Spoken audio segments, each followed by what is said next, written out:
Farmer's Daughters Quilts in Owine, Iowa, and we have a tutorial for you today.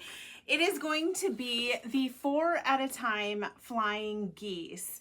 We are going to make this 4 at a time, and then we're going to trim it in using 3 different rulers. We have the Block Lock, we have the Creative Grids Ultimate Flying Geese ruler, and then we just have a regular ruler with a 45-degree line. So that will be the trimming, and sometimes trimming is the hardest part. But with these techniques and with those specialty rulers, it's a breeze. So let's get started. We have this sheet of paper for you to download at Farmer's Daughters Quilts. It will be linked in the bottom of the YouTube video. This is 4 at a time flying geese in multiple sizes. So it has your finished sizes here, and then what you're going to trim your flying geese to, which includes the seam allowance. And then we have how big you need to start with your large square and how big your 4 small squares need to be. And then it has the directions of how to create those. Now, we are going to be doing a finished 3x6. And so this tells me that I need a 7.5 inch large square and 4 4 1/8 small squares. So I have this here with Tula Pink's True Colors. I have the 4 smaller blocks and the 1 large block. So these small blocks are 4 1/8 and the large block is 7.5. So let's get started. The first thing we need to do is create a diagonal line on the smaller squares. So let me do that here. I'm going to do it on the back side. This is a friction pin. It will erase when there is heat. However, you don't want to quilt with it or put it on the top of your quilt, because if it gets cold, it can come back. So it's not totally gone. All right, this is number 3, and I need 1 more.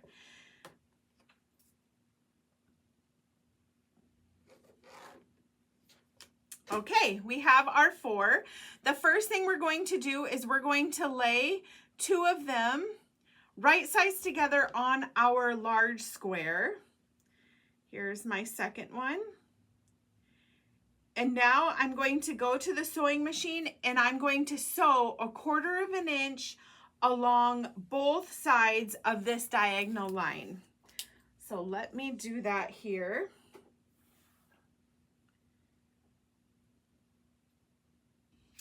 One side done. Let's go to the next side. The one great thing about this technique is that the flying geese are oversized. So that gives us a little room with our seam allowance here.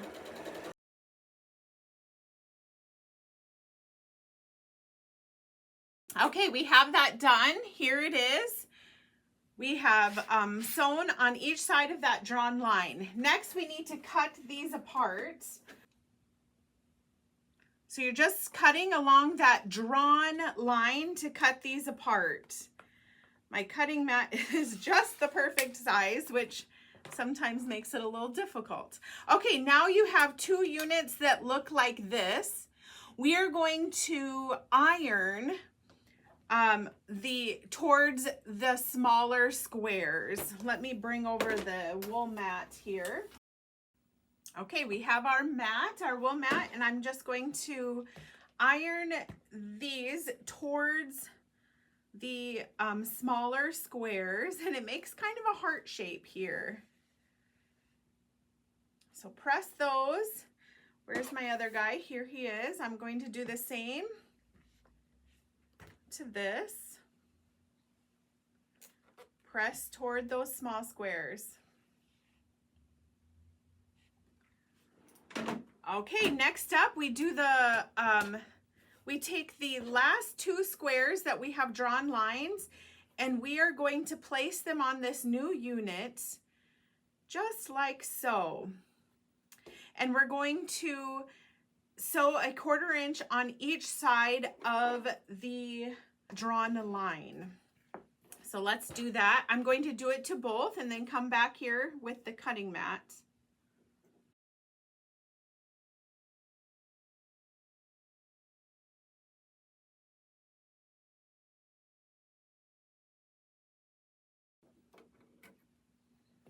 Okay, now let's take this to the cutting mat. Here again, we're going to cut on that drawn line, and our flying geese are going to look more like flying geese in just a moment. All right, there is one cut, and then here is my second cut. Again, cutting on that drawn line. I love this method because there is no waste doing these flip corners. Okay, let's grab the iron and press these open. Or not open, I'm pressing towards the smaller square once again. There's one.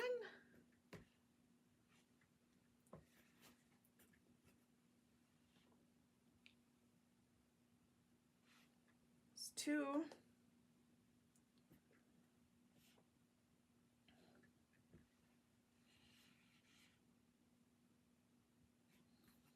And our last one here.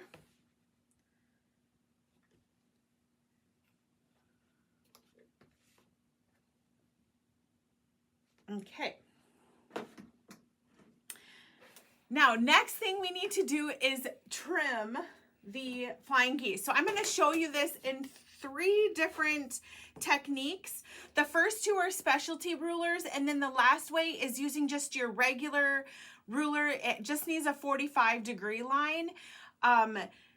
So you can trim this in multiple ways. There isn't just one way to do this. So again, my flying geese unit, let me get this little thread out of the way. My flying geese unit needs to finish at trimmed at 3.5 by 6.5. So you can see here that we're just over 3.5 and we're just over 6.5, which is perfect. It allows us to trim. Now this is my preferred way of trimming, is using the block lock ruler. The block lock ruler has these grooves here that will catch these seams, and then it allows you to make sure you keep that 1/4 inch from the tip of the flying geese ruler. And the one thing about the block locks is you have to have the exact size. So you can't do multiple units using this ruler. So this is a specialty ruler just for the 3 by 6 finished flying geese. The block lock makes it very easy because you can just go all the way around the block lock ruler without having to move your fabric or the ruler. I have this block lock is as far as I can go so it catches that seam. And I'm just going to go all the way around the block lock ruler. And here you have it, your finished so this is trimmed at 3.5 by 6.5, which will create a 3 by 6 flying geese. So perfect here. Okay, next up we're going to do the ultimate flying geese. The ultimate flying geese ruler has 2 sections of the ruler. We have the trim number 1 and the trim number 2. It also has multiple sizes. It can do a small baby one that finishes at 1/2 inch by 1 inch, and it can go all the way up to 4 by 8. So that's the wonderful thing about the ultimate flying geese ruler from Creative Grids, is that you can have one tool for multiple sizes. We are doing a 3 by 6. Let me get this on here so you can read it better. But you can see here, this says trim 1, and we're gonna find our finished size of 3 by 6. And you can see here that it's a white line. That's what we're going to line up with the point of our flying geese. You see how it goes right along the seam here, and then right back down. I need to tilt it a little bit to make sure that I have it right in the right place. There we go. So I'm having on both sides, and the tip, we want to make sure that it is going to be below that dash line so that we can keep our 1/4 of an inch. So next I am going to trim 2 sides, this right side and then the top side. All right, next up, I'm going to flip the ruler over, and you will see that it has these little etched marks. I'm also going to flip this Flying Geese ruler over. If you recall, when I was trimming here, it had an F. This also has an F here, so I'm going to put that point right back there. But I can also line up this white line that says 3 by 6. That is going to be lined up on the trim side that I just trimmed.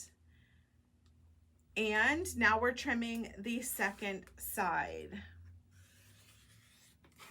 That's it. We got our 3 by 6 Flying Geese ruler. Flying Geese unit. All right, let's do one more. And the next one, what we're going to do is just use a regular ruler. This does have a 45-degree line. You can see that here. I am using a 6.5 by 12-inch ruler. You can use a square ruler. You just want to make sure that you have one side that is at least 6.5 and then the other side that is at least 3.5 when you are trimming 6.5 by 3.5 Flying Geese. So this one is a Quilter Select. I do like the Quilter Select rulers because they have this coating on the back that clings to, I don't know if clings is the right word, but it makes, when you set the ruler down on your fabric, it doesn't want to move. So I like that. Okay, now this takes a little bit more brain power, but we can do it. So what we want to do is find this 45-degree line, and we are going to line that up with our seam. And you just got to move it around so that you can trim 2 sides. So here's my 45. What I want to pay close attention to is that when I trim this 45-degree to the corner is going to be right matched up to the corner, and then you slide it up to the point, and this point needs to be at 3 1/4. So you can see this here. There's 1 inch, 2 inch, 3 inch, and 1/4. And so since this is a 6.5-inch ruler, that 45 is right, that 45 symbol is right in the middle because it is a 6.5. So what you would do is line that up. You want to make sure that it's all lined up. You're not always going to have a triangle. You only are going to for sure have this one side. So that's what I'm lining up here, is the one side. And then I'm going to trim 2 sides. Oh, I'm getting off of my, I think it'll be fine. Let me slide my, I have a small little cutting mat that's, all right, let's get that to 3 1/4. And you want to make sure that you have a 1/4 of an inch on top of your tip, which we do, which is the 3 1/2 line. Okay, so here we go.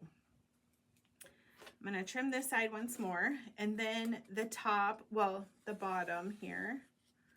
Okay, so that's one side. Now that you have 2 sides that are trimmed, you can just grab your ruler and put the width at 6 1/2 and the length, or I guess the width, yes, and then the length at the 3 1/2. So you see how I did that here? Because I had it all lined up, so I don't need a 45-degree any longer. Oops, I'm lining it up at the 6. I need to line it up at the 6 1/2 and the 3 1/2. So I need to move my ruler down just a little bit So it's 6.5 by 3.5. Do you see that here? So this is a 6.5 inch ruler. So I'm getting it all the way to the side. This is my trimmed side. This is also my trimmed side, and I'm lining that up at 3.5 inches. So I have a 3.5 by 6.5. Now I want to make sure that, do you see this 1/4 inch line? The 1/4 inch line goes on the top of those numbers. I want to make sure that my tip isn't going to get cut off when I make the seam. So I want to make sure that 1/4 inch, it is right going across that tip, just right at it. And then I have a 1/4 inch, and that's where your seam will be. So I'm going to trim this. And there you have it. 3 different ways to create a flying geese using the 4 at a time method. It's a no waste method, and we used the Block Lock ruler. We used the Creative Grids Ultimate Geese ruler, and we used any ruler that's at least 6.5 by 3.5 with a 45-degree line. There you have it. Thank you so much. I hope that this was helpful for you. If you would like to download the 4 at a time flying geese technique, you can do that by going to our website. We'll have a link below. We'll also have a link below of all of the tools that we use today. That's all that we have for today. Thank you so much. Have a great day. Bye.